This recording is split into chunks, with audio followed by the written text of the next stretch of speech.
started this series that was almost unplanned at first, looking at how being single can really be a challenge, and that came out of my own experience of it.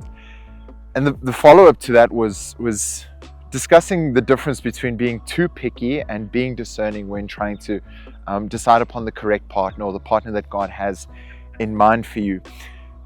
And I didn't really know where to go next. This past week I attended a Life in the Spirit seminar with a great bunch of people, and the priest who gave the talk was a friend of mine, a man named Father Joseph Wilson. And Father Joseph said this quote that just really struck me, and I knew instantly that was what God wanted us to discuss. He said the words, "Seek the giver and not the gift." And tied into this, it really hit me because I asked the question, why do I actually feel like I need a relationship? Why do I feel like I need that person? And it's important to say that to love and to want to be loved by another person is not a bad thing. It's human and it's good. And I don't want to detract from that, but what I do want to discuss is that gap or that feeling or that emptiness that we often feel when we don't have that person.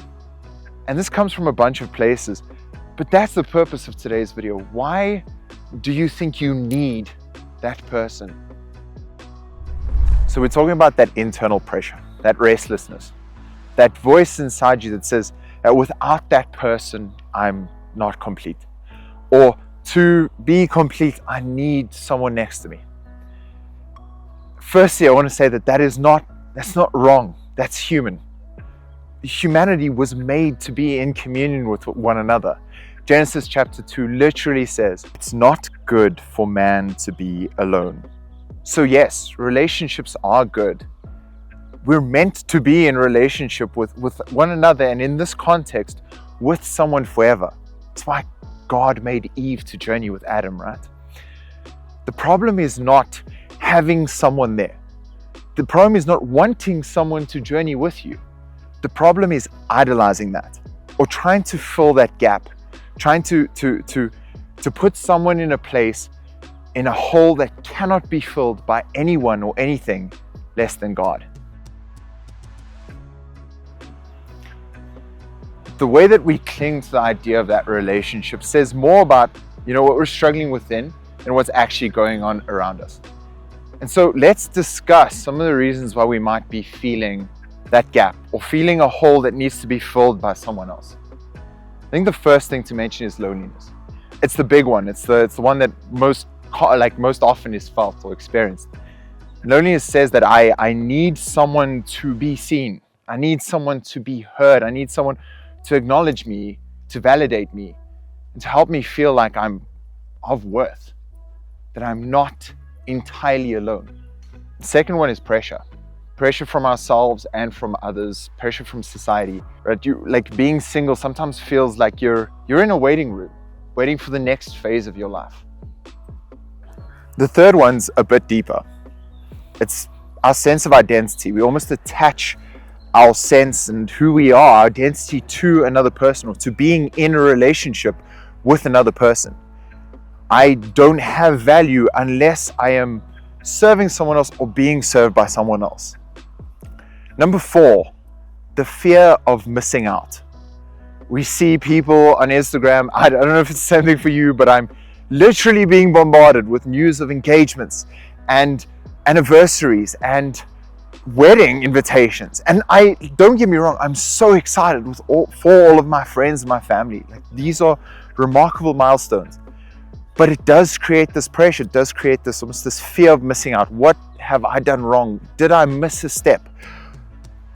Is there something that's missing? The final one is a desire for purpose, right? I want to be able to give myself to someone. I want to be able to serve someone. I want to build something together with someone. I want to find my purpose with someone and do remarkable things. And more often than not, that is for the Lord. Each of these reasons is not wrong, is not broken or disordered. They're entirely human.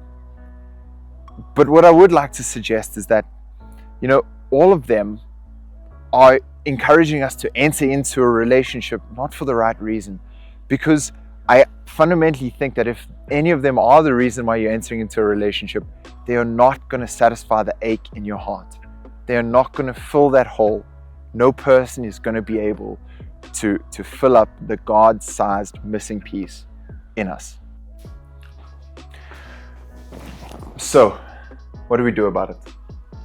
Instead of running to the next person who you could have a crush on, or trying to distract yourself with social media or food or sin, maybe let's actually ask, what is that gap? What is this piece that we're looking to fill? Let's try and actually connect with that missing piece within ourselves to really identify, what is it? And what I think you'll find is that this is not a problem. This is an invitation. It's an invitation into connection and into communion with Him. It's an invitation to prayer. It's an invitation to connection with God. It's an invitation to rely a little bit more on Him, to give Him the opportunity to show us what love really looks like. And so I encourage you, if this is the experience that you're going through, and it is something to a great degree that I'm experiencing, now is the time to invite God to show Him what love actually means. So if you're yearning for a relationship, there is no shame in that. That's really, really amazing, especially if you're looking for a good and a godly relationship. There is no problem, but don't be afraid to ask, what am I really seeking? You were made for love. You were made to be loved and to love. The deepest parts of you weren't made for romance. They were made for God. Let Him love you there first.